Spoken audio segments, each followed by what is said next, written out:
والذین آمنوا اشد حبا للہ،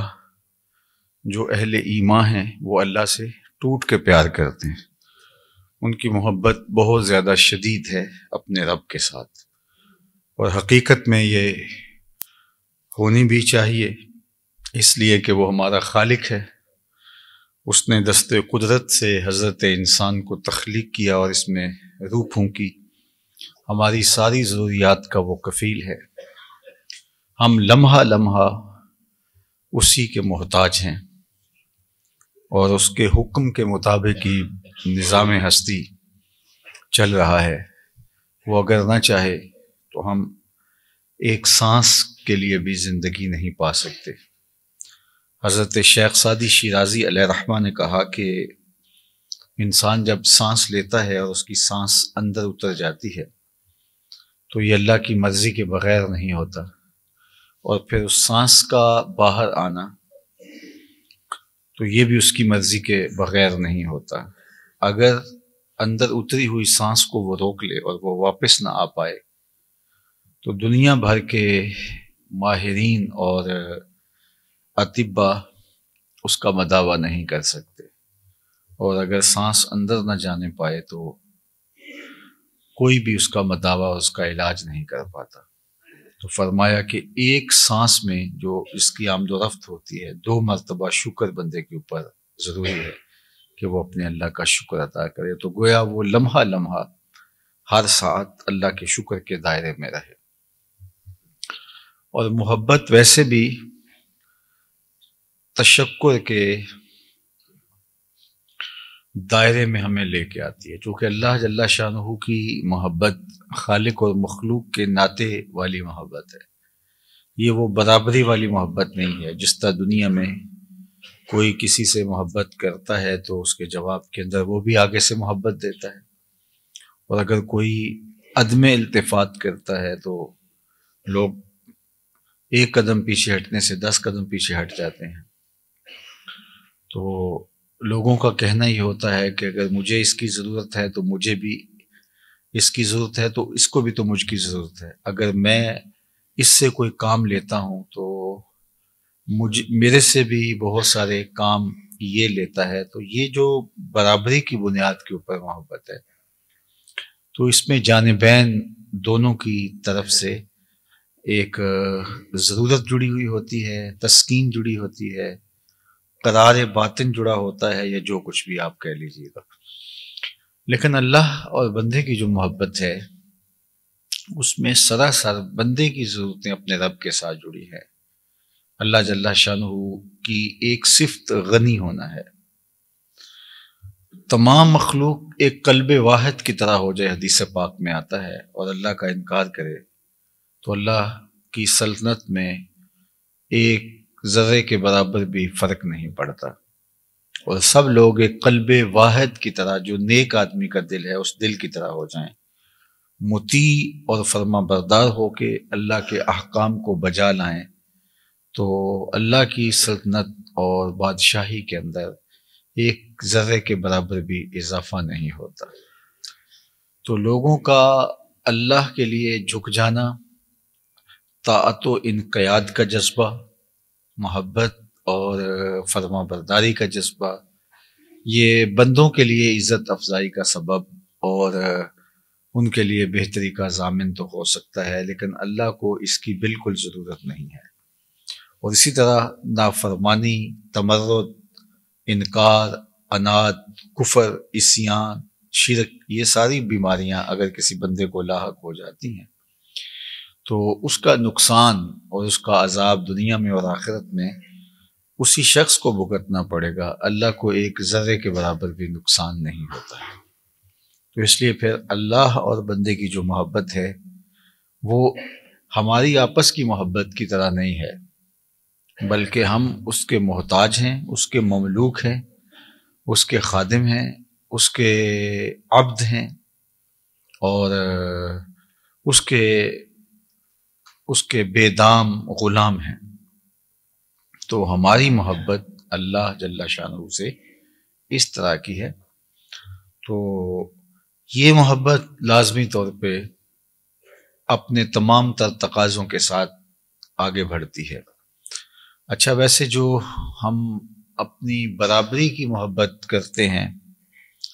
بھائی کی بھائی سے محبت ہے، شوہر کی بیوی سے محبت ہے، دوست کی دوست سے محبت ہے، تو اس میں بھی ایک کھٹکا موجود رہتا ہے کہ کہیں جو میرا محبوب ہے وہ ناراض نہ ہو جائے، اور وہ ناراضگی کا ڈر اور وہ خوف وہ محبوب کی رضائے جوئی کے لیے کوشش پر بندے کو ابھارتا ہے۔ تو اللہ جل شانہ کی محبت کے من جملہ تقاضوں میں سے ایک تقاضا خشیت ہے۔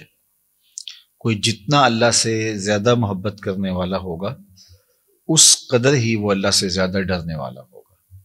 اور یہ ڈر خالص اس کی محبت کے ثبوت کے لیے ہے، استمرار کے لیے ہے، دوام کے لیے ہے، اور محبت کے تسلسل کے لیے ہے، اور یہ اس کی ناراضگی کا ڈر ہے، کیونکہ بندہ جس سے محبت کرتا ہے اس سے ڈرتا ہے، اور یہ ناراضگی کا ڈر ہے، ورنہ تو بندہ جس سے ڈرتا ہے اس سے نفرت کرتا ہے، موذی جانوروں سے، سانپوں سے، اور اسی طرح درندوں سے انسان ڈرتا ہے، تو جب کبھی وہ ہتھے چڑھیں تو پھر ان کو چھوڑتا بھی نہیں ہے، بلکہ حکم ہے اقتل الموذیہ قبل ان یوذیہ، کہ قبل اس سے کہ موذی تم کو تکلیف دے تم اسے مار ڈالو۔ اگر آپ نماز بھی پڑھ رہے ہیں اور سانپ نکل آیا ہے اور آپ کی طرف بڑھ رہا ہے، تو یہ تقوی نہیں ہے کہ آپ نماز کی حالت میں رہیں اور سانپ کو موقع دے دیں کہ وہ آپ پر حملہ آور ہو جائے۔ اس وقت حکم ہے کہ آپ نماز کو توڑ کر کے اس کا خاتمہ کریں اور پھر تسلی کے ساتھ پرامن حالت کے اندر نماز پڑھیں۔ جو بعض بزرگوں کے ایسے حالات ہیں وہ ایک استغراق کی کیفیت ہے، کہ نماز میں اتنا ڈوبا ہوا تھا کہ اس کو اس چیز کی خبر نہ ہوئی کہ سانپ آگے بیٹھا رہا اور وہ چلا گیا، تو وہ استغراق کی حالت ہے۔ وہ اگر میری آپ کی بھی ہو تو پھر تو ہمیں تو پتہ ہی نہیں چلا اس کا، لیکن جب ہم دیکھ رہے ہوتے ہیں تو ہماری طرف اس طرح کی کوئی چیز بڑھ رہی ہے تو ہم جو ہے وہ اس کو توڑ کر کے نماز کو، ہمارے لیے توڑنا اپنی جان بچانے کے لیے ضروری ہے، اور اس کو اس طرح ماں ہے وہ نماز پڑھ رہی ہے اور بچہ ہے وہ کہیں گرنے لگا ہے یا آگ ہے اس کی طرف بڑھ رہا ہے اور جس سے اس کو نقصان پہنچنے کا یقینی اندیشہ ہے، تو ماں کے اوپر واجب ہے کہ وہ نماز توڑ کے اپنے بچے کو گرنے سے بچا لے، اور اگر وہ نہیں توڑتی تو وہ گناہ گار ہوگی۔ تو ہمارا دین تو فطرت کے مطابق دین ہے۔ تو عمومی طور پہ جن چیزوں سے ہم ڈرتے ہیں ان سے پھر ہم وحشت بھی کرتے ہیں اور نفرت بھی کرتے ہیں، لیکن اللہ سے ہم ڈرتے بھی ہیں اور محبت بھی کرتے ہیں۔ تو یہ محبت اس کی ناراضگی کی، یہ ڈر جو ہے اس کی ناراضگی کا ڈر ہے، اور وہ بندہ جس سے محبت کرتا ہے اس کی ناراضگی سے ڈرتا ہے، وہ روٹھ نہ جائے، وہ ناراض نہ ہو جائے۔ تو پھر اللہ جل شانہ سے ہماری محبت فزوں تر ہے، باقی تمام رشتوں سے الگ ہے اور زیادہ ہے، اور شدید نہیں بلکہ اشد ہے۔ ایک تو محبت کی جو صورت ہے وہ بھی مختلف ہے، یہ برابری کے رشتے کی طرح کی محبت نہیں ہے، اور اگر ہم جس سے دنیا میں محبت کرتے ہیں وہ ہم سے عدم التفات کرتا ہے تو ہم بھی 4 قدم پیچھے ہٹ جاتے ہیں، اور اگر وہ کوئی سختی کرتا ہے تو ہم تو پھر بالکل کہتے ہیں کہ یہ تو اس نے بہت زیادتی کر دی، تو ٹھیک ہے، وفا کیسی کہاں کا عشق جب سر پھوڑ نہ ٹھہرا، تو اے سنگ دل پھر تیرا ہی سنگ آستاں کیوں ہو۔ غالب نے کہا تھا کہ جب سر ہی پھوڑنا ہے تو پھر تیرے ہی سنگ آستاں پہ کیوں پھوڑیں، پھر کسی پتھر سے مار کے سر کو پھوڑنا وہ آسان ہے، پھر یہاں اتنا سفر کر کے تیری گلی میں کیوں آئیں، تو پھر ہم کہیں بھی سر پھوڑ لیں گے اگر محبت سر پھوڑنے کا نام ہی تو وہ محبت تو برابری کی وفا چاہتی ہے، لیکن یہاں وہ معاملہ نہیں ہے، اس ادھر سے تو وفا ہی ہے، بندہ اپنی ناقص سمجھ کے مطابق اگر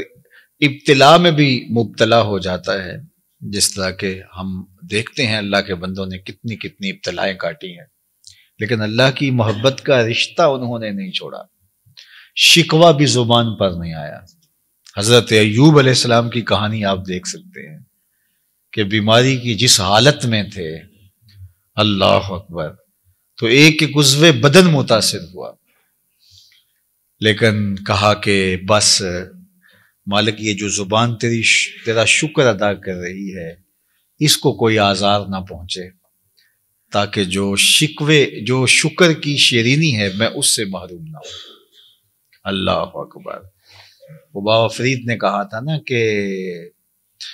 کاگا مورا تن کھائیو اتے چن چن کھائیو ماس، اے دو نینا مت کھائیو اینا پیا ملن دی آس۔ تو کہا کہ میرا پورا بدن زخم ہو جائے لیکن میری زبان محفوظ رہے، تاکہ میں تیرے شکر کے نور سے اپنی زبان کو تر رکھ سکوں، تیرے ذکر سے اپنی زبان کو تر رکھوں۔ حضرت یحییٰ علیہ السلام کی کہانی آپ پڑھ سکتے ہیں، حضرت زکریا علیہ السلام کی کہانیاں پڑھ سکتے ہیں۔ حضرت زکریا کے تو سر پہ آدھا رکھا گیا اور چیرتے چیرتے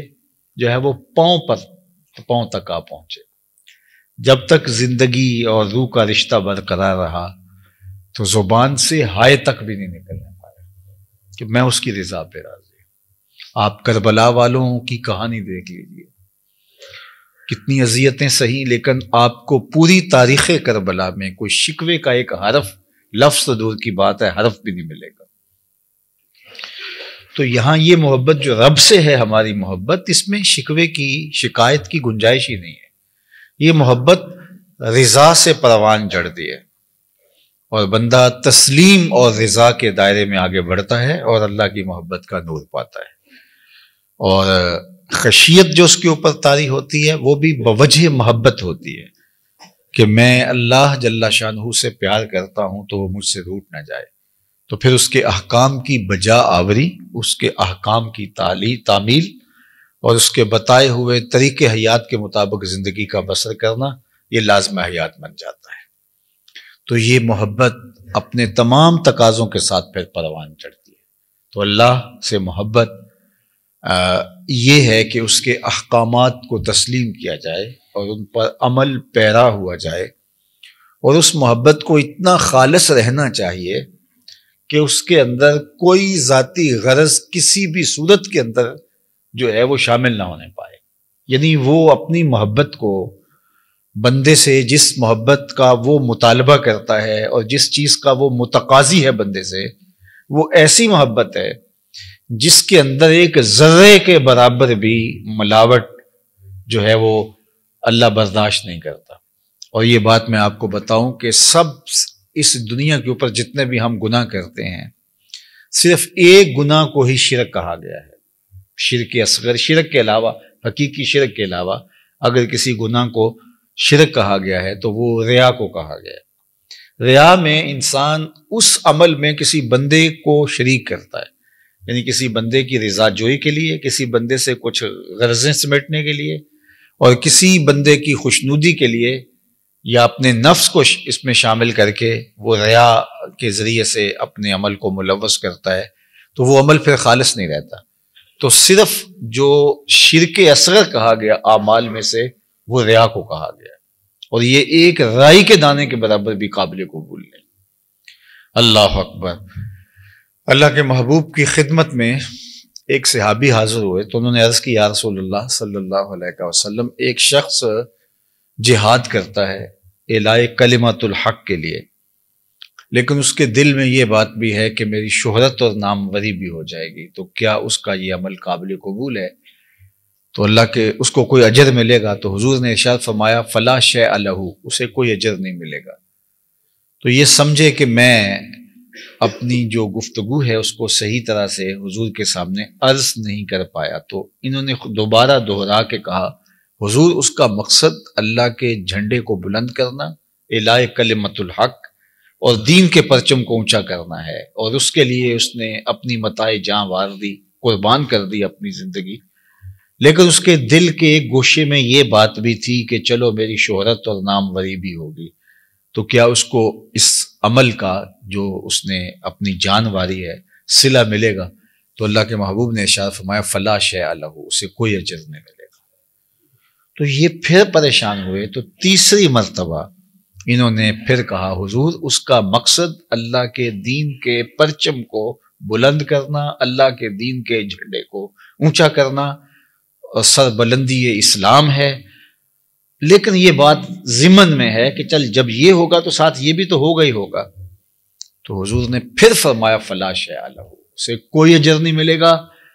اور پھر اس کو وضاحت کرتے ہوئے فرمایا کہ اللہ صرف اسی عمل کو قبول کرتا ہے جو اس کی رضا کے لیے کیا جائے. تو جس عمل کے اندر ایسی شرکت ہو جائے جس سے نفس کی پرورش ہو، خواہشات، تو وہ اللہ تعالیٰ اس حوالے سے بہت غیرت رکھتا ہے، اور یہ بہت بڑی بات ہے. آپ بتائیے کہ سب سے برا عمل کیا ہے؟ جہنم میں ایک وادی ہے،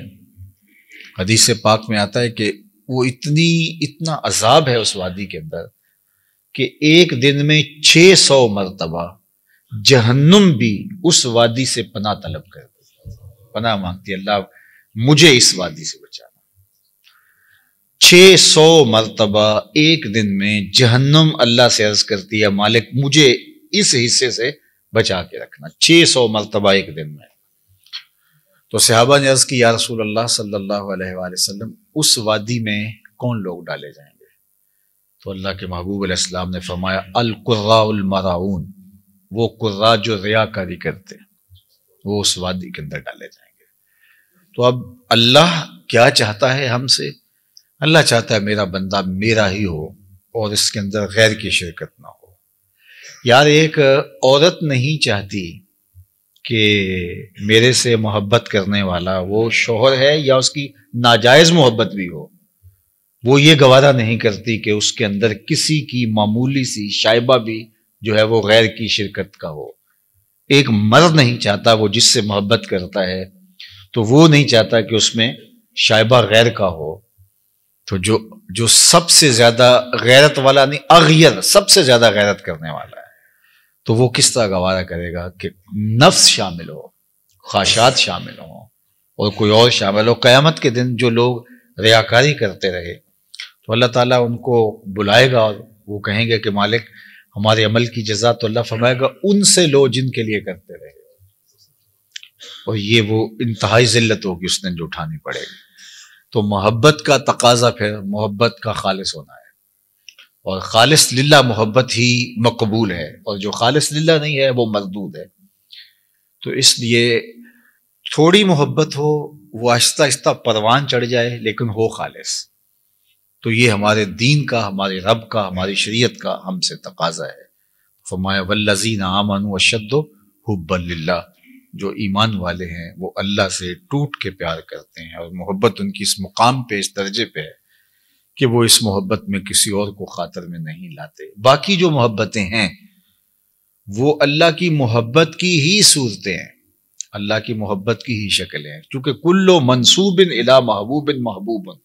عربی کا ایک مقولہ ہے، جو محبوب کی طرف چیز منسوب ہو وہ بھی محبوب ہوتی ہے. تو وہ اصل محبوب کی محبت کا ہی عکس ہوتا ہے، محبوب کی محبت کا ہی ایک رنگ ہوتا ہے. تو وہ پھر وہ شریعت اس کی اجازت دیتی ہے، شریعت کہتی ہے کہ میری محبت کی آپ کو تکمیل یہاں سے ملے گی. مثال کے طور پہ حجر اسود ہی ہے، تو یہ اللہ کی محبت کا روپ ہے، اس کو چومنا. اس کے بارے میں کہا گیا کہ یمین اللہ، جو حجر اسود ہے یہ اللہ کا دایاں ہاتھ ہے. اللہ اکبر. تو جس نے حجر اسود کو چوما گویا اس نے رب سے مصافحہ کیا. یمین اللہ، اللہ کا دست راست ہے، اس کا دست کرم ہے. اللہ اکبر. تو پھر اب مجھے اور آپ کو سمجھ آتی ہے کہ ہم وہاں جا کے بے چین کیوں ہو جاتے ہیں، وہ کشش کیوں ہوتی ہے. بعض کا تن مردہ کے اندر بھی جان آ جاتی ہے اور وہ آگے جو ہے وہ بڑھنے کو بے چین ہو جاتا ہے، اس لیے کہ اس نے دست کرم بڑھایا ہے کہ آؤ مجھ سے مصافحہ کرو. اللہ اکبر. تو یہ اس کی محبت کا عکس ہوا، ورنہ اسلام نے تو پتھروں سے دور کیا ہے. آپ اسلام کا مزاج پڑھیں، اسلام نے پتھروں سے بندوں کو دور ہٹایا ہے، لیکن اس پتھر کے نیڑے کیا جا رہا ہے. جو پھر اس کی محبت کا جو بھی عکس ہوگا، پتھروں سے دور ہٹایا ہے، لیکن کہا کہ جب تم میرے گھر کا طواف کر لو تو 2 رکعت وہاں پڑھو جہاں میرے محبوب کے قدم لگیں، مقام ابراہیم پہ 2 نفل پڑھو. پتھروں سے دور ہٹایا، اس پتھر کے نیڑے سجدہ کرنے کی ترغیب. پتھروں سے دور ہٹایا، لیکن کہا صفا مروہ پر جو ہے وہ دوڑ لگاؤ. تو یہ وہ پھر جو چیزیں منسوب ہوں گی رب کے ساتھ، تو پھر ان کی محبت اللہ کی محبت ہوگی. تو یار اس کے ساتھ ایک پتھر منسوب ہو جائے تو اس کی محبت اللہ کی محبت ہے، اور حضرت خلیل اللہ کے قدم لگ جائیں تو وہ اس کی محبت اللہ کی محبت ہے، حضرت ہاجرہ کے قدم لگ جائیں تو اس پتھر کی محبت اللہ کی محبت کا عکس اور جمال ہے، تو پھر رسول اللہ کی محبت اللہ کی محبت کا رنگ کیوں نہیں ہوگی؟ تو پھر اللہ اور اس کے رسول کی محبت ایک ہی محبت ہے، تو اللہ اور اس کے رسول سے محبت کرنے کی پھر ترغیب ہمیں شریعت میں جو ہے وہ ملتی ہے، تو پھر اللہ اور اس کے رسول سے شدید محبت یہ تقاضا ایمان ہے، اور اللہ ہم سے چاہتا ہے کہ ہم اس سے بھی پیار کریں، اس کے محبوب سے بھی پیار کریں، اور اس کے محبوبوں سے بھی پیار کریں۔ اللہ اکبر۔ اور اللہ تعالیٰ جل شانہ تو ان نسبتوں کی تکریم کا بھی حکم دیتا ہے کہ جو انبیاء کے ساتھ، اس کے برگزیدہ بندوں کے ساتھ جڑی ہیں اور ان سے دور کی نسبت پیدا ہوئی ہے، تو ان کی بھی تعظیم اور ان کی تکریم کا بھی شریعت اسلامیہ میں درس دیا گیا۔ تو اللہ جل شانہ ہمیں اپنی سچی محبت کا جمال عطا کرے، اور اس میں ہر طرح کا ریا، ہر طرح کی ملاوٹ اور ہر طرح کی ایسی چیز جو شریعت کے تقاضوں سے ہٹ کر اس سے بچنے کی، محفوظ رہنے کی توفیق دے، اور یہ مختصر زندگی ہمیں مقصدیت کے نور کے اندر گزارنے کی توفیق عطا فرمائے، اور ہم اللہ سے، اس کے محبوب سے، اس کے محبوب کے محبوبوں سے ٹوٹ کر محبت اور الفت کے رشتے کو مستحکم اور مضبوط کرے۔ کار ما آخر شدو آخر زما کار نشد، مشتخا کے ما غبارے کوچہ یار نشد۔